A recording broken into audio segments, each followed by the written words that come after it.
Parte 2 del nacimiento del profeta Samuel. Como les había comentado, Ana quedó embarazada. Ella, por supuesto, estaba muy contenta, muy alegre por aquel milagro que el Señor le había concedido.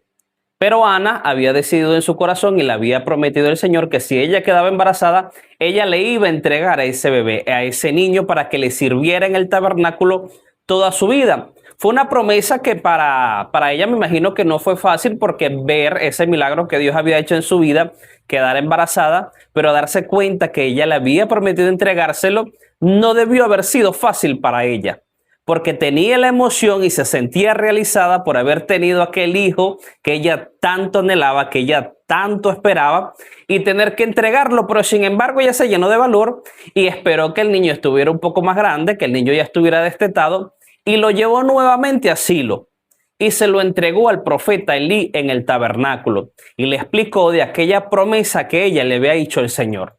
Y así fue. El profeta Elí recibió a aquel niño y lo instruyó en el tabernáculo en todo lo relacionado que tenía que ver con lo que era el tabernáculo. El niño aprendió todo lo que fueron los rituales, el niño creció, y sin embargo las escrituras hablan de que el profeta Samuel, a pesar de que empezó a crecer en estatura, en tamaño, el niño también empezó a crecer en gracia, porque el niño era un niño que era consagrado al Señor y el niño era un niño recto. Cabe destacar que el profeta Elí tenía 2 hijos, pero esos hijos se supone que ellos tenían que consagrarse al Señor, se supone que tenían que ser santos y hacer las cosas como realmente tenían que ser en el tabernáculo.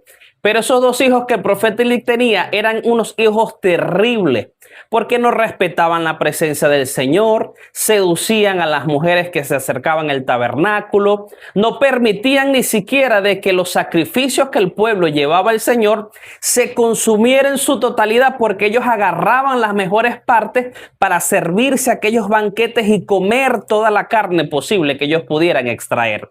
Y el Señor eso no le agradaba.